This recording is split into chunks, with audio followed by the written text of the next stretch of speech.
right, if you don't know anything about BREAThe Pennsylvania, I would like to introduce ours.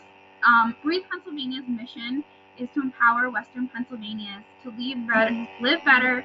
I'm sorry. Here we go. It's an afternoon, right? Pennsylvania to breathe better and live healthier through education and awareness of lung health in our community. We serve the western 10 counties of southwestern Pennsylvania, and we do have a secondary area that reaches a little bit further out.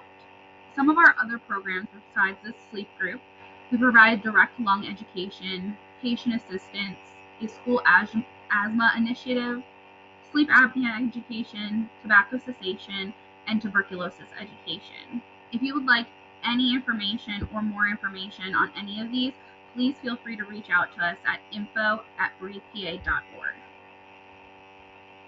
With that being said, our sleep group stands for support, lifestyle, education, equipment, and preparation. And I think today's presentation hits on all of these.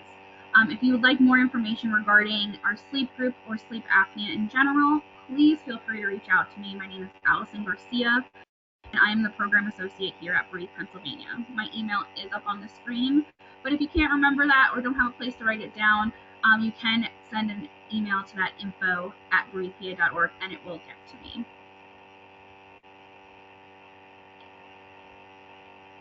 If you have any questions during the presentation, feel free to put them in the chat box and we will look at them and we will get to answer them. I did say this presentation will be recorded.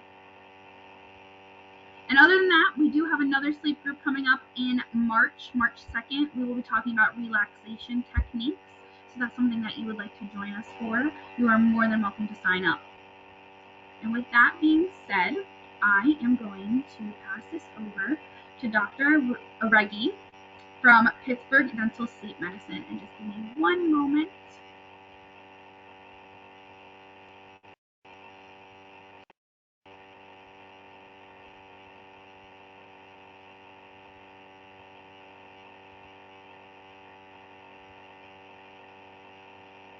Right, that should have been sent over to you.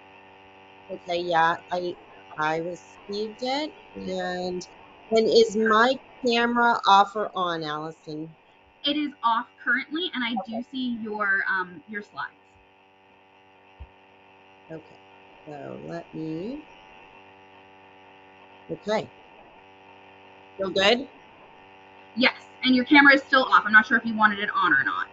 I do. I feel like it's a little bit more interactive. So let me see here.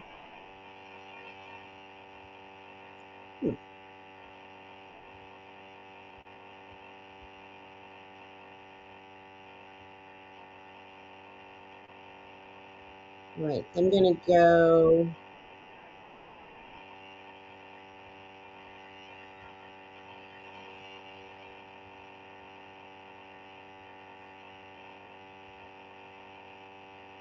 Try that. I changed a setting on my end. Okay. Let me do this. Okay. Yes, that works. Right, perfect. Perfect. Great, I will let you go. Okay, sounds good. Just make sure I don't lose my slideshow. There we go. Is that good? It is still there, and we are in full presentation mode. Okay, this is very high tech for me. So it's my first time sharing slides and doing all of this via this type of meeting style, believe it or not. So I am very excited to talk about lifestyle. Our lifestyle is our lifeline. And when I got into dental sleep medicine, I really didn't think about the fact that I would be changing or have the opportunity to change people's lifestyle. We think of, okay, well, we're going to treat sleep disorders and sleep apnea and breathing, but at the end of the day, it is very much connected. Our quality of sleep and our quality of lifestyle are very connected. And so my goal today is to just kind of dip your toes into how your personal lifestyle can be affecting all kinds of areas of your health. And there's going to be one particular word that is going to stream through this entire presentation. And I'm not going to tell you what it is, but I think by the end, if you guys want to put in the chat box what that word is, I'd appreciate it, because I just want to make sure it's really the key effect of poor lifestyle or healthy lifestyle, what the key effect is on your health. So your lifestyle is your lifeline. Again, I'm Chiarina Iregui. I practice dental sleep medicine with Pittsburgh Dental Sleep Medicine. Our practice was started by Dr. Rob Rogers, who I am very honored and privileged to be part of this practice. He is actually one of the founding fathers of dental sleep medicine. And so obviously a huge impact, not just on my life, but on everybody's life who is dealing with sleep apnea and cannot tolerate CPAP. And so he is a huge founding father of improving one part of someone's lifestyle. So what's the definition of lifestyle? I kind of felt like lately I've been peeling away onion. I sort of think of things as, for me to understand them, I like to peel away at the onion. So the first layer is just understanding what lifestyle is. And basically the definition is the way a person or group lives. So it's everything, your activity, what you do from day to day, how you sleep, how you eat, the people you interact with, your stress level, all of these things that you do on a day-to-day basis, probably without even thinking, most of it is your lifestyle. So what is lifestyle medicine? It's the systemic practice of assisting individuals and families to adopt and sustain behaviors that can improve health and quality of life. Huge, not very many words in that sentence, but that sentence is heavy. There are a lot of things that we do on a day-to-day basis that affect our health and our quality of life. And again, the goal through this discussion today is to just touch the surface of some of the things that I would like all of you to be thinking about as you go through your day, and how each decision you make can positively or negatively impact your health. So we want to turn off the faucet. It's not doing much good if we're mopping up the water puddle and we don't turn off the faucet, because that faucet is going to continue to overflow. And conventional medicine, although I am a huge advocate of conventional medicine, I don't want that to be misunderstood. But conventional medicine, we've gotten to the point where we're very good at, surgeries and prescriptions and new medications, and how all of these things sort of change what's going on in the body to help make the body healthy. But again, all of these interventions are like mopping up the water puddle without actually paying attention to what's causing the water puddle.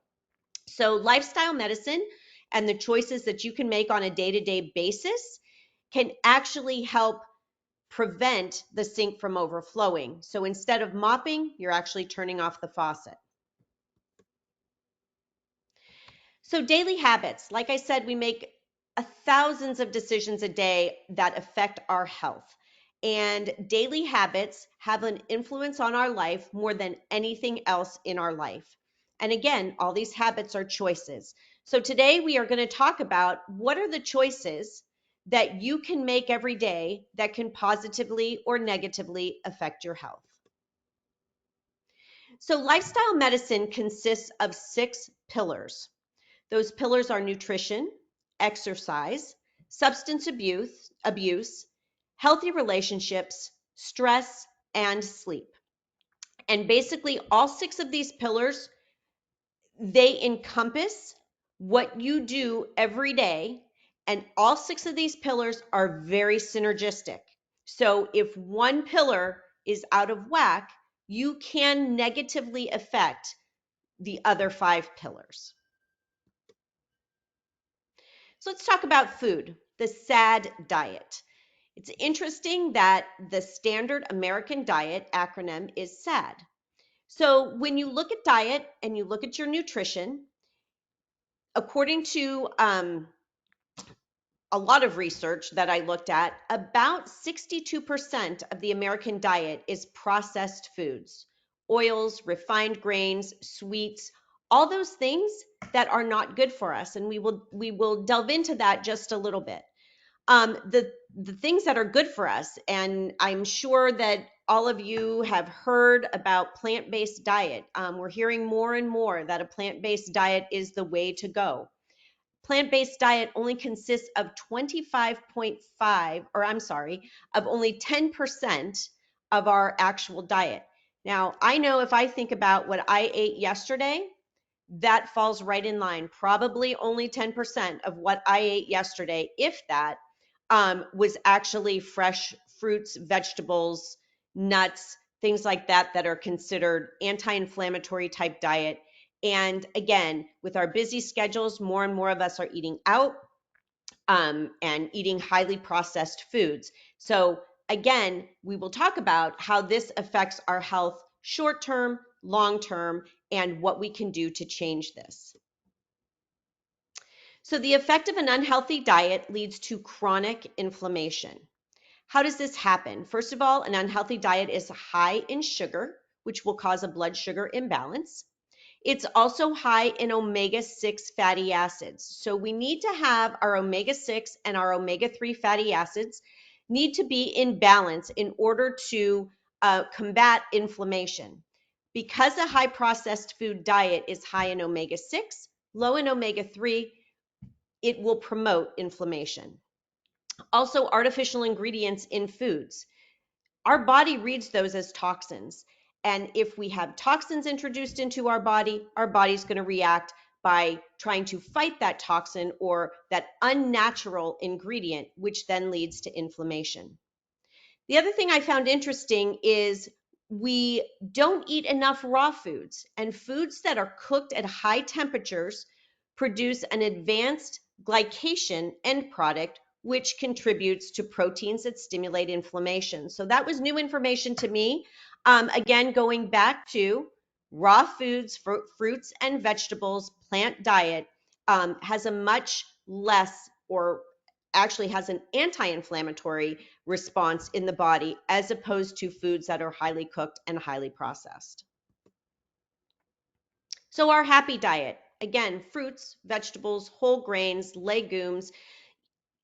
It doesn't mean that you have to be vegan or vegetarian. I certainly couldn't live without a good hamburger or steak every now and again.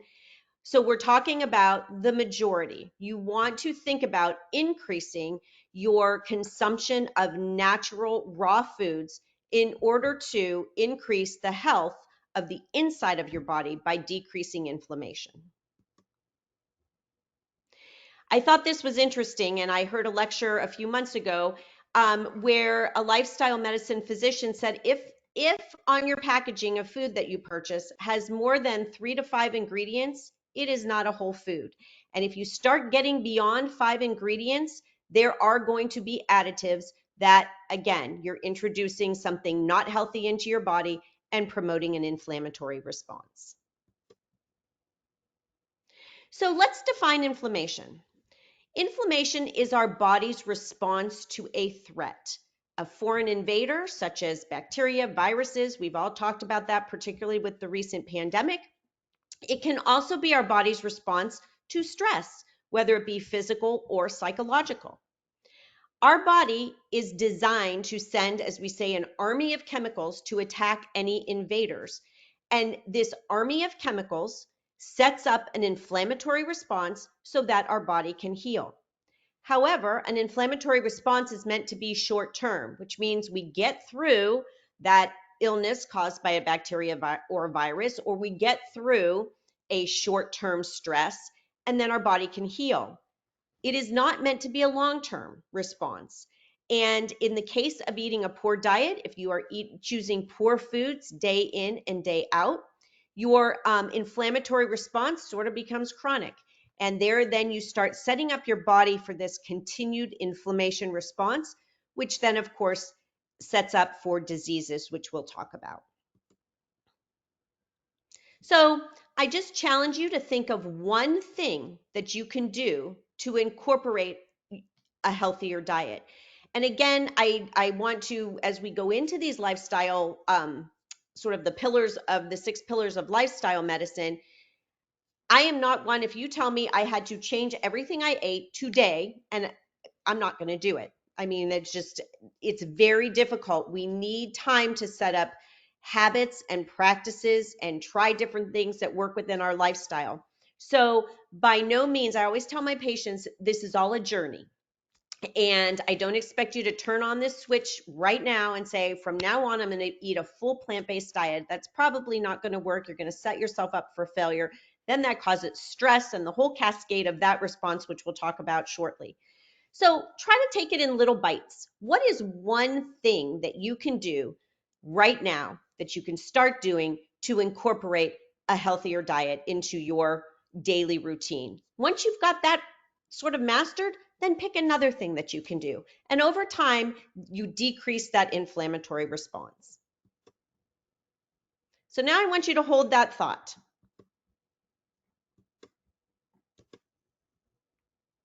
Let's get moving. So now we're going to think about incorporating a healthier diet.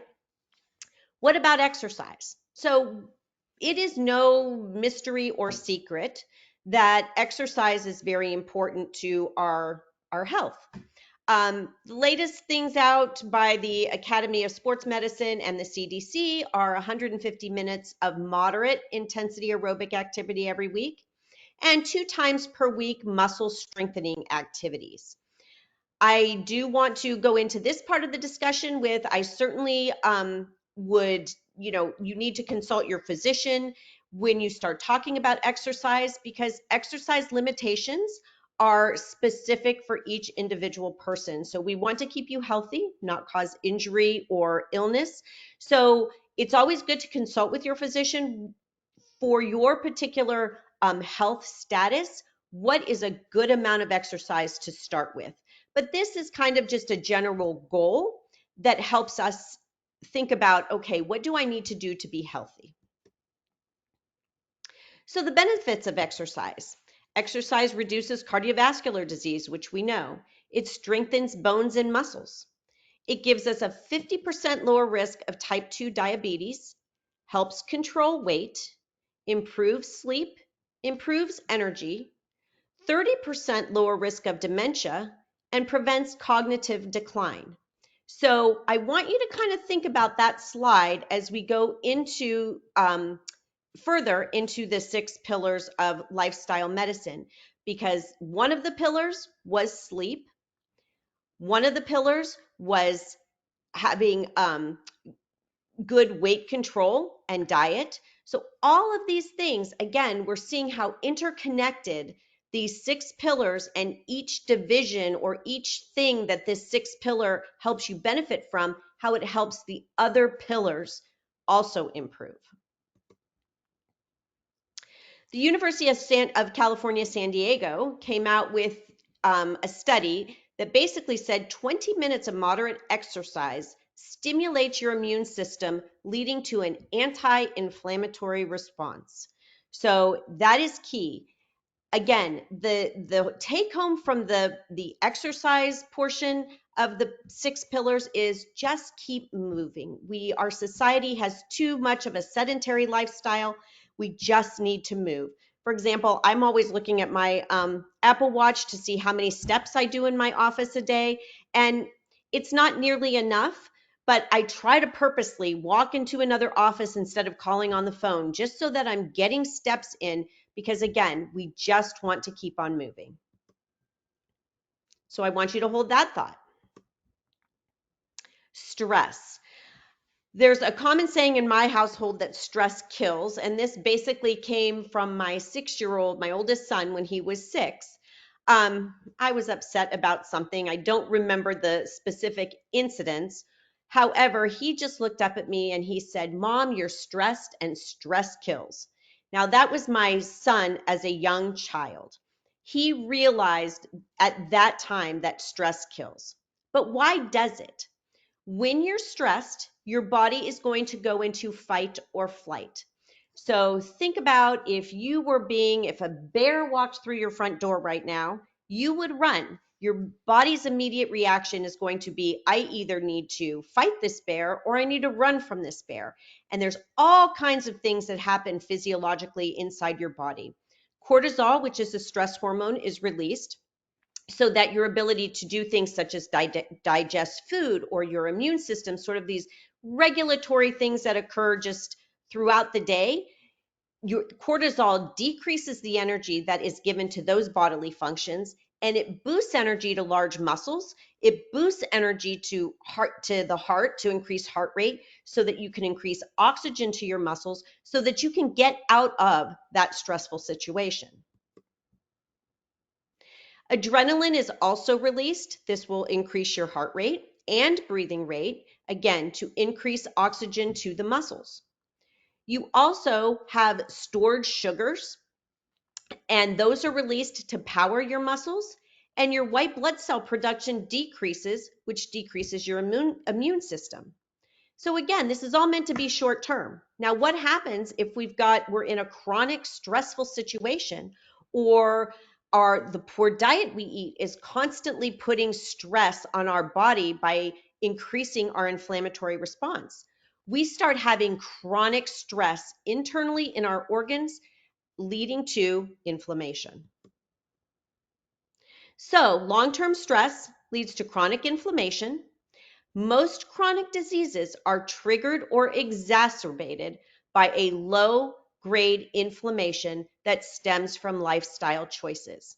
So those of you that are out there that are go, go, go, I need to be accomplishing things, I have to be perfect at what I do, all of this stress that we put on ourselves leads to this constant low-grade inflammation. So the effect is far-reaching. Some conditions related to chronic inflammation are things such as rheumatoid arthritis, heart disease, inflammatory bowel disease, depression, diabetes, and the list could go on. I could do several slides of what type of conditions lead to chronic inflammation. However, patients that I see and I'm treating that have, obstructive sleep apnea, most people come in with at least 2 or 3 of what's on that short list. So what can you do to de-stress? Meditation is a great way. I know that, if I'm going through a difficult time and I just feel like I can't focus, I will put on a meditation app. I love the app Headspace. You could open up the app on your smartphone. It gives you different meditations to do through the day. There's one to wake up. There's one for energy in the middle of the day. They have different things you can do for exercise, of course, sleep. It is a great resource, and that's just one of many apps that are out now. Calm is another one that I've never used personally, but I've heard really good things about that. Exercise is going to help relieve stress. So exercise gets that blood flowing, gets oxygen, gets us using our oxygen. Exercise has that anti-inflammatory response, and so that will help relieve stress. Praying. I use prayer as a way to relieve my stress. I feel like if I've got somebody up there watching over me, I don't need to be as worried about what may not be going right in my life. And so it helps give me a sense of calm. Unplugging. This is huge, and we will talk about this further in our risky business and addiction, but we are all addicted to our computers, our phones, being constantly on a screen. And for many reasons, if we don't unplug, we are increasing our stress. I oftentimes feel like I have 1,000 things coming at me. I've got 2 email addresses. I've got my phone. I've got my FaceTime. We've got text. There's just too much flying at us. And so it is it's to your benefit to put aside computers and phones. I've heard some people say they do it on 1 day a week. I've heard some people say they do it after 6 o'clock, my computer and phone goes away. You pick what works for you, but that will help de-stress. And then of course, breathing breaks. A lot of people have an Apple Watch or Fitbit that will sort of send you reminders. You can set it up to send you reminders every hour to take a breathing break. It helps get that oxygen. A lot of times we hold our breath when we're stressed. We don't have enough oxygen flowing through our blood. Taking those deep breaths has a huge effect on increasing oxygen to our blood system and then increasing oxygen to our organs and just having a sense of calm. So keep calm and hold that thought. Risky substances and habits are risky business. All of these things, some of them are toxins that we may be introducing to our body, some of them lead to toxins, and some of them just lead to an unhealthy lifestyle. So risky behavior keeps us from healthy lifestyle. It makes you more prone to inflammation. So as I said, anything that's a toxin, alcohol, nicotine, illicit drugs, they are toxic to your body, and your body will respond to those toxins by inflammatory response. Addictive behaviors will keep you from moving. How many of our kids are on their phones or watching TV or are gaming constantly? That has a cascade of effects. We're not moving. We're moving less as a society because of our screens. Where our kids are not getting outside to play. They think playing is being on their, their gaming device. One thing that absolutely drives me crazy, and we'll talk about this further in the discussion, is when kids say, well, I'm talking to my friends, and they're really texting. Texting is not talking. We're keeping on our screens and our phones, and it's decreasing our healthy lifestyle. So addictive behaviors keep us from moving and interacting with people in person. These addictive behaviors can also increase our consumption of caffeine, chocolate, different things that are unhealthy because we may not be sleeping if we have these addictive behaviors. And then we're putting in our system things to keep us awake, such as caffeine, high carbohydrate foods that will give us that increase of blood sugar to kind of keep us awake, not thinking that once that blood sugar depletes, we're going to plummet, and then we're going to be back to the caffeine or the sugar, the high carbohydrate diet. The other thing is that atmospheres that around risky behaviors, such as people who have a gambling addiction, they're going to be in a casino where there is smoke. So even if they're not a smoker, they're going to get the ill effects of secondhand smoke. Also, a lot of people in casinos are, drinking alcohol. So all of this, think about that all coming into your system and what your body's having to do to fight off these toxins is pretty astounding. So I want you to hold that thought. Social connection. So I alluded to this with the fact that we need, when we were talking about gaming and talking and our kids talking via text, we need social connection. And I think that if there's a lot of things that the COVID pandemic taught us, but I think one huge downside that we realized and why we had so much anxiety and depression during the time that we could not be with people was because we lost that social connection. So when kind of looking up about social connection and trying to find, really how to explain this, I found this statement from the Canadian Mental Health Association. Social connection can lower anxiety and depression, help us regulate our emotions, lead to higher self-esteem and empathy, and actually improve our immune system. Why is that? If we lower our anxiety and depression, we're going to decrease our stress, which is then going to decrease our chronic inflammatory response, and our immune system then will be able to be fed by our body because we're not pulling the resources from our immune system to deal with the stress.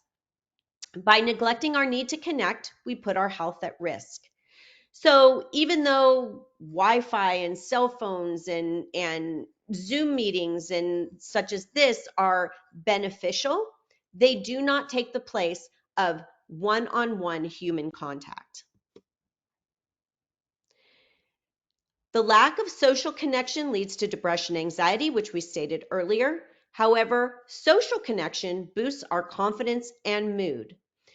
There was a study that I looked at that did a review of 148 individual studies, and it showed that people with a strong social connection had a 50% increase in likelihood of survival, which I thought was pretty interesting.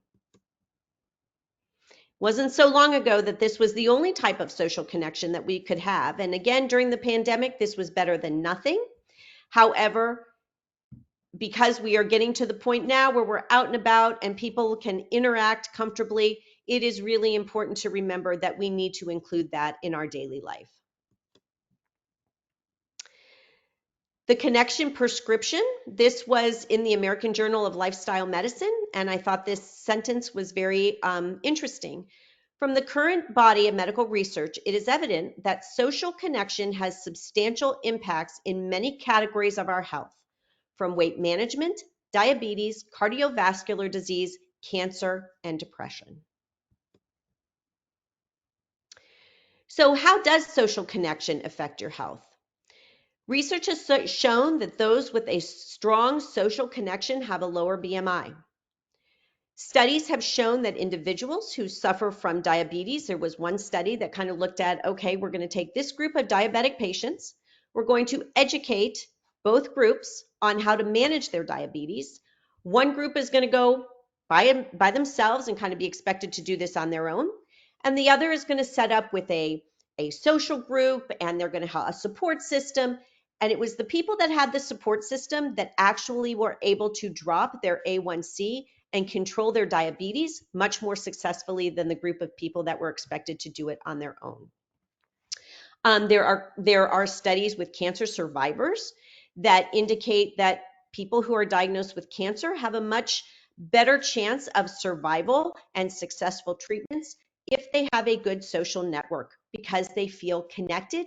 And also there was one thing that I read that it gives them a purpose and a reason to live. There was a study done on women.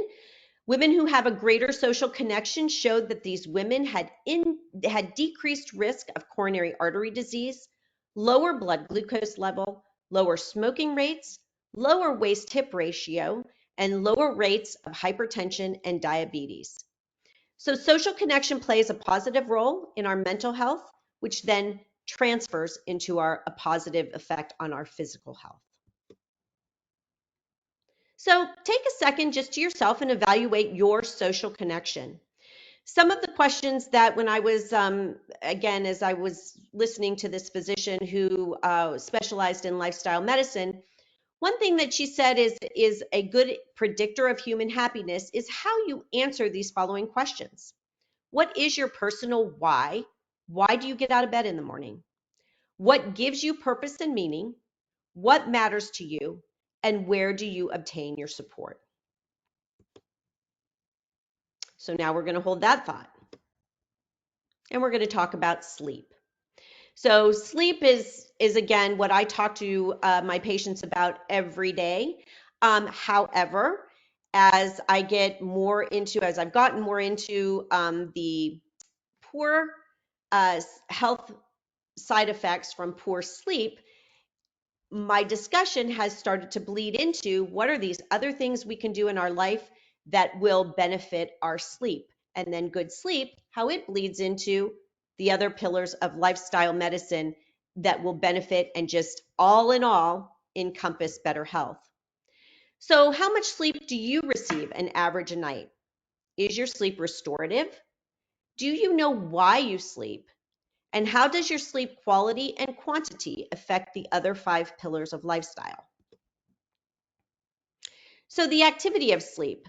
As recent as the 1950s and 60s, the belief was that sleep was a dormant state, that we just slept, everything shut down, nothing was going on inside of our bodies.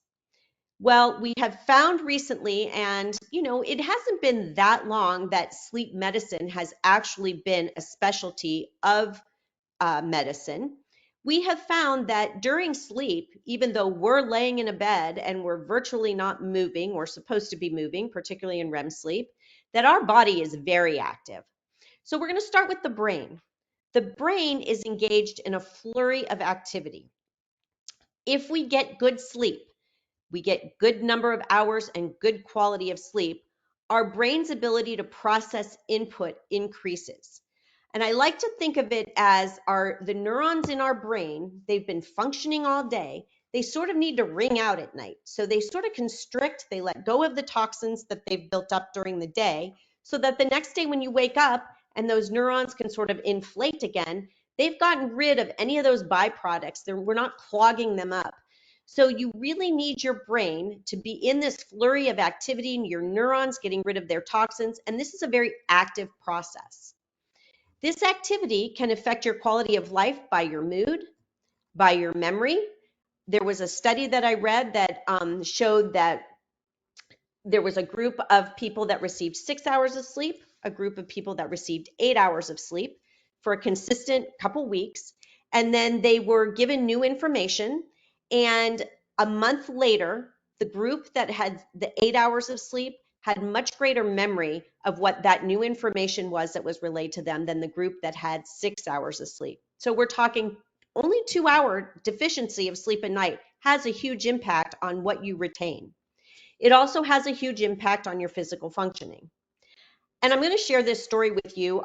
As recent as last week, I had been burning the candle at both ends.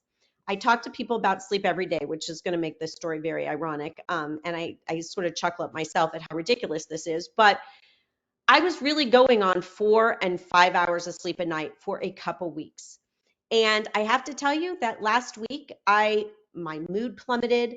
I was not in a good place. Everything was irritating me.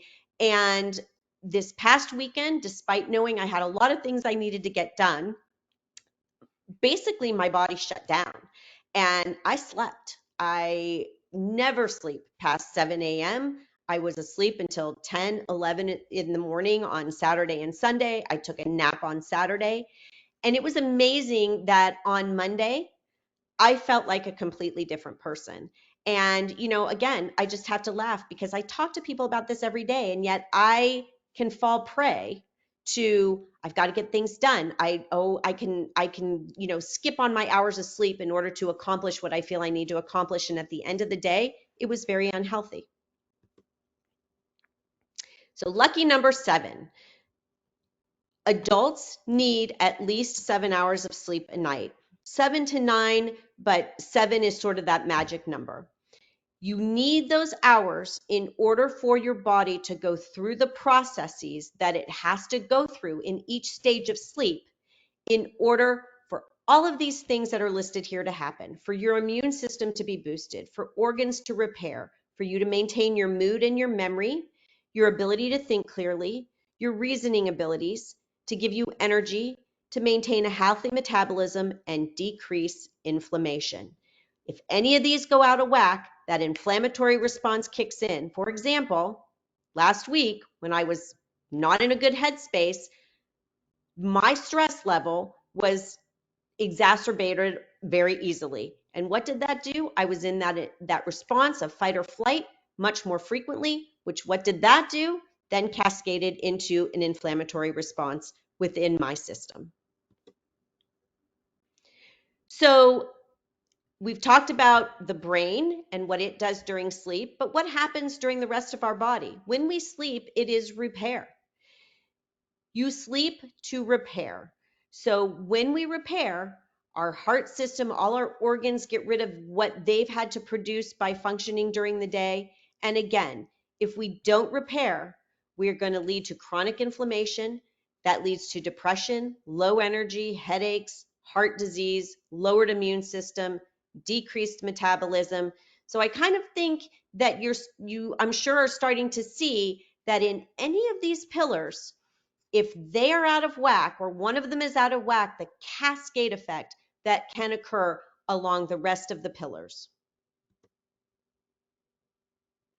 So in what I do daily, I do see a lot of patients that say to me, well, I get 7 hours of sleep a night. I don't understand why I'm tired because I do get 7 hours of sleep a night.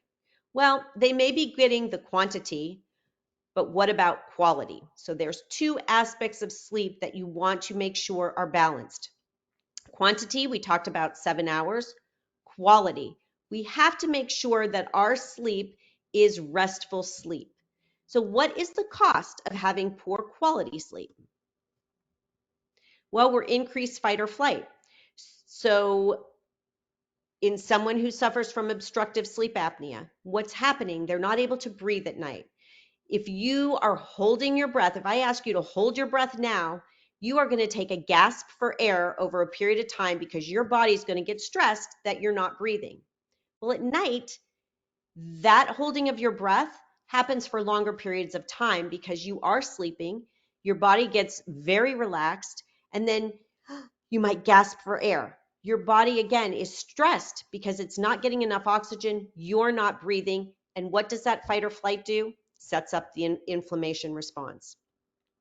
We then lead to decreased brain function, decreased mood, decreased energy, decreased metabolism, and then a decreased desire for healthy foods because you're then trying to eat high carbohydrate diet for that energy or increase your caffeine consumption.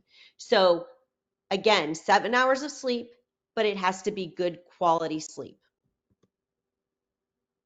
So before we touch on this slide, I do want to touch on if you do feel that you get 7 hours of sleep, but you are still tired during the day, that is an immediate sign that you need to be talking to your physician about, do I have a sleep disorder? Am I in bed 7 hours, but am I not getting the quality of sleep that I need? There can be many things, not just obstructive sleep apnea. There's different types of sleep apnea. There's central, there's mixed, there's unclassified. There's restless leg syndrome, there's insomnia, which of course is going to be prevention of sleep or not able to sleep. All of these play a part or can play a part in decreasing your quality of sleep. So 7 hours of sleep, if you feel confident that you are sleeping 7 hours, but you are still tired, I urge you to please talk with your physician about having some sort of a sleep study done to have your quality of sleep evaluated. So the next thing to do is we need to prepare to repair. So you wouldn't go to the gym to do a big workout without stretching. So kind of think about your sleep routine or your routine before going to sleep to be your preparation.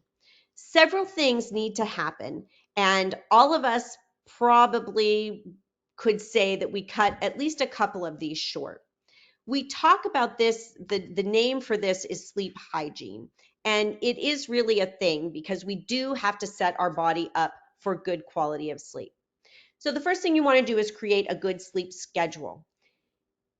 You want to make sure that if you want to be in bed by 10:30, this is kind of how I talk to my patients and think about it. If I want to be in bed by 10:30, asleep by 11, I'm going to start preparing for sleep at about 9:30. Which means that I'm shutting off all my screens. It means that I'm starting to decompress. We've got a picture here of give yourself a buffer before bed, maybe doing a meditation or doing yoga, just kind of sitting thoughtful, praying. Those types of things are going to help just calm your body, de-stress. When you decrease that stress, it becomes easier to go to sleep. You want to stay on as consistent of a schedule as you can. You want to reserve your bed for sleep. So my daughter has a habit of doing her homework sitting up in her bed, which I tell her this is not a homework space. It is your sleep space. You don't want to equate your bed with anything stressful. Doing homework can be stressful. So pull any of that out of your bedroom and reserve your bedroom for calm and sleep. As stated earlier, alcohol and caffeine can affect your sleep. I have had patients that say they have 2 whiskeys. I remember one particular person said, I have 2 whiskeys every night before I go to bed. Yet he had severe sleep apnea. I tried my darndest to say that alcohol is causing more of a relaxation, which is increasing increasing the severity of your sleep apnea and consequently decreasing your quality of sleep. We treated his sleep apnea, but he did not give up his 2 whiskeys at night, which, to be honest, I think we could have gotten a little bit better response had he been able to do that. Exercising regularly is going to have a physiological effect on your body, which is going to make it easier for you to receive good quality of sleep. Smoking, obviously, the fact that the nicotine sets up an inflammatory response. Inflammation can occur in the back of the throat, which will lend itself to obstructive sleep apnea, as well as, again, an unhealthy lifestyle and decrease in your quality of sleep. So the 6 pillars of your healthy lifestyle. If we can increase the positive effect or a positive lifestyle in each of these 6 areas, we actually can flip the switch on our genetics. Everybody says, well, it's just in my genes. It's just in my genes to have heart disease. It's just in my genes to have diabetes. Actually had a patient the other day, interestingly enough, that he suffered from a heart attack. And about a short period after his heart attack, his mother passed away from a heart attack. He then started to see a lifestyle medicine coach. They started delving into his genetic makeup. Yes, is he predisposed to heart disease? He is. However, they were able to give him a plan to incorporate into his daily life to sort of help negate that gene that predisposes him to heart disease.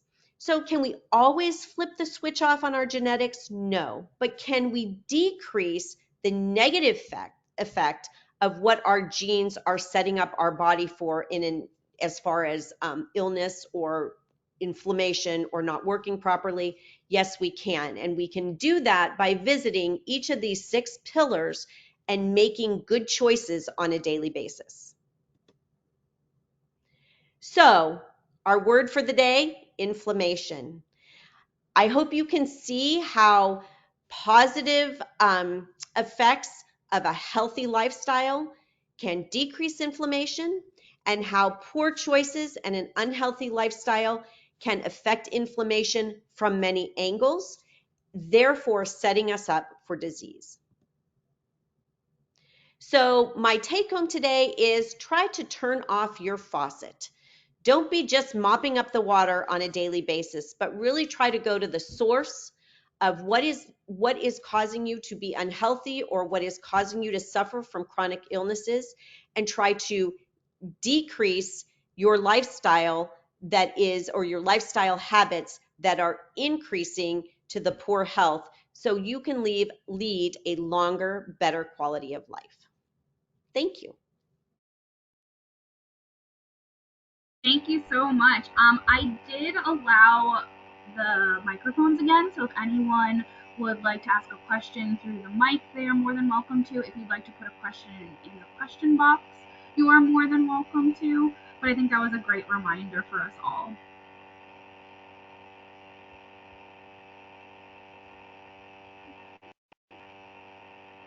And as a reminder, oh, go ahead.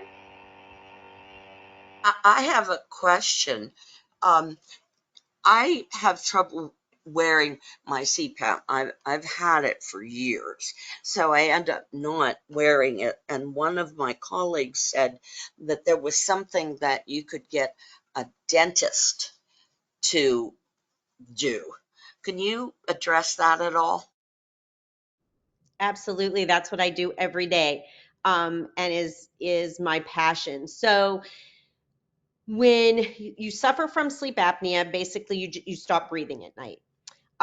There's the collapse of the airway in the back of the throat is the main reason that causes your breathing to stop. So as you wear your CPAP, I equate a CPAP to a leaf blower for the airway.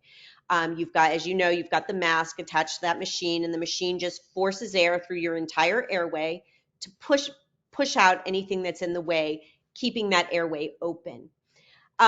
A lot of people, such as yourself, have a difficult time using it. So what I do is I fit people with a dental device, and it's basically an upper mouth guard and a lower mouth guard that has some sort of an attachment on the side that stabilizes the jaw in a forward position.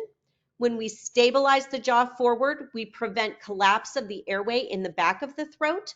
So it prevents your tongue from falling back into the airway. It prevents all that tissue that's in the back of the throat from collapsing in and closing off that airway, consequently leaving your airway open so you can maintain adequate breathing while you're sleeping. And that's what 100% what we do at Pittsburgh Dental Sleep Medicine. We have 6 providers. We have 3 offices in the Pittsburgh area, and all of us are board certified. And there's 5 doctors here in Pittsburgh. One of us has a general practice and does dental sleep medicine part-time, but the rest of it, the other 4 of us, it's what we do full-time every day, all day. So Pittsburgh Dental Sleep Medicine, like I said, is where I practice. reach out to us. We'd be happy to guide you through the process of looking into an oral appliance. But treatment, my biggest thing is that treatment is basically mandatory for you to have a good life and healthy lifestyle. You need to make sure your quality of sleep is good. And so that is what we do, is help people who can't use a CPAP.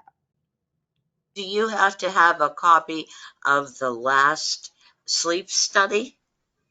Yes, we do. And we work very closely with your physician. So we can guide you through that process, but we would ask for your physician, we would reach out to their office, get a copy of your recent sleep study. In order to get an oral appliance, you also need a prescription from your physician. So all of that, again, it's an oral device, but we are treating a medical condition. So we really do work hand in hand with your healthcare providers. Thank you. Uh-huh.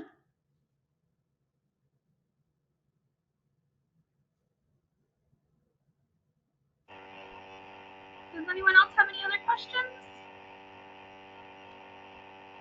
You hear me? Yes. Oh, you hit mute again, but we did hear you before.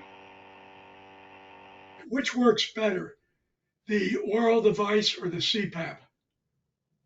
Ooh, that's a very loaded question. So no treatment is going to work that you don't use, right? So the CPAP is the gold standard. Any physician will tell you that. If I have a patient walk in and they're looking for an oral appliance, but they are very compliant with their CPAP and they're using it 6, 7, 8 hours a night without a problem, I would never talk them into an oral appliance. I'd say stay on your CPAP. If, in my opinion, if you are using a CPAP, but you're ripping it off in the middle of the night and you're using it less than 6 or 7 hours, and you are fitted with an oral appliance and you are sleeping 7 or 8 hours with your oral appliance, you are better off with the oral appliance. There is research out there. There was a big study that came out in 2013 that took CPAP wearers and oral appliance users, and the health benefits of the oral appliance and the CPAP were equivalent, because people who wore the oral appliance used the treatment longer hours a night than someone who's on a CPAP. Now, Medicare and insurance companies will continue to sort of pay for CPAP supplies and so forth as long as they see you using the CPAP more than 4 hours or more a night. However, from a health standpoint, if you have obstructive sleep apnea and you're only treating it for 4 hours a night, and the other 3 or 4 hours, so almost half the night, you're not breathing properly, what are you doing? You're setting up a good inflammatory response because you're not breathing. And most of the time we hit more REM sleep in the early morning hours, 3, 4, 2, 3, 4 o'clock in the morning. Most of the time people go to bed with their CPAP. It comes off at about 1 or 2 in the morning. And so then you're getting that REM sleep where your body's most relaxed. You're suffering from probably the most occurrences of sleep apnea, and you have no treatment. So that's kind of a long-winded answer to your question. I guess the short take home is, if you are using a CPAP and you're compliant with it for 6, 7, 8 hours a night, stay on your CPAP. People who are not using their CPAP for the majority of the time that they're sleeping, and we put them in an oral appliance and they're able to wear the appliance all night, their health benefits are equivalent to those people who are using a CPAP for about 6 or 7 hours a night. That answer your question? Well, it does, but then I ask, why don't people go to the oral appliance first? Because, yeah, that's a great question.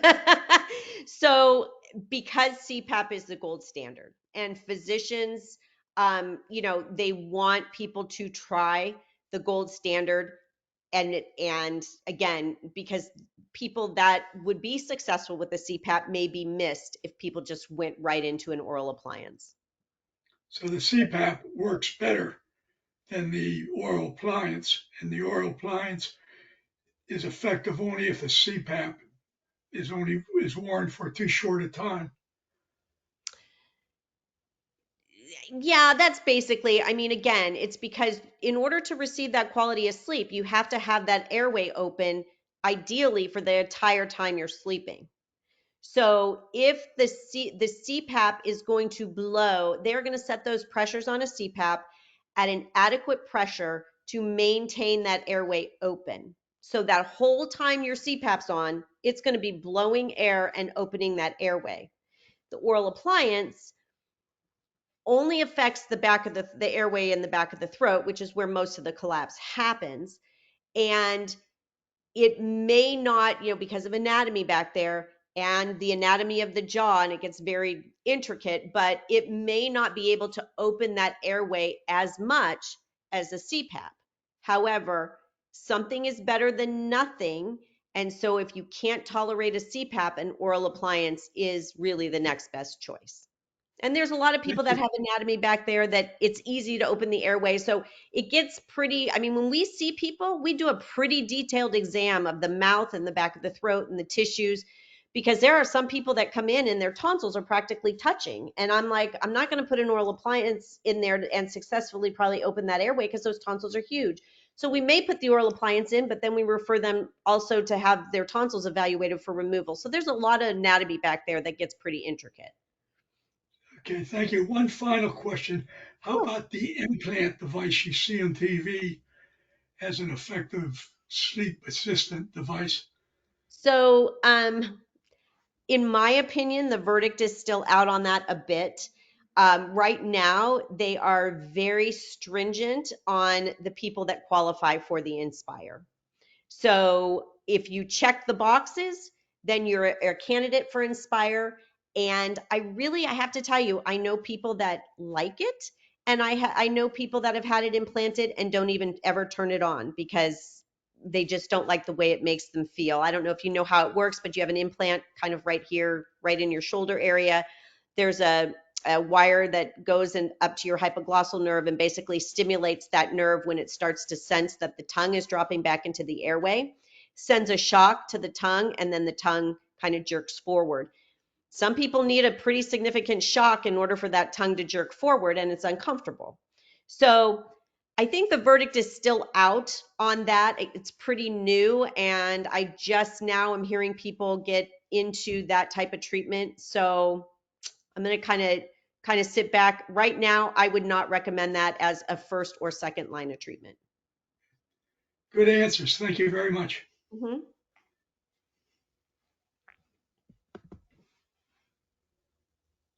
Does anyone else have any questions? All right. Well, thank you very much for your time. It was an excellent presentation. I know I learned a lot. And for everyone else, we did record this session, so we will have the link available. And if you do need anything, feel free to reach out to me. I will put my email in the chat box right now for you. And if you have any other questions, please feel free to reach out as well. But thank you all so much for your time and attending. And again, our next sleep group is March 2nd, and we're going to be doing, it was a nice follow-up from this presentation because we're going to be working on relaxation techniques. Yep. Perfect. So again, thank you all so much, and I hope you have a lovely day. Thank you. Bye.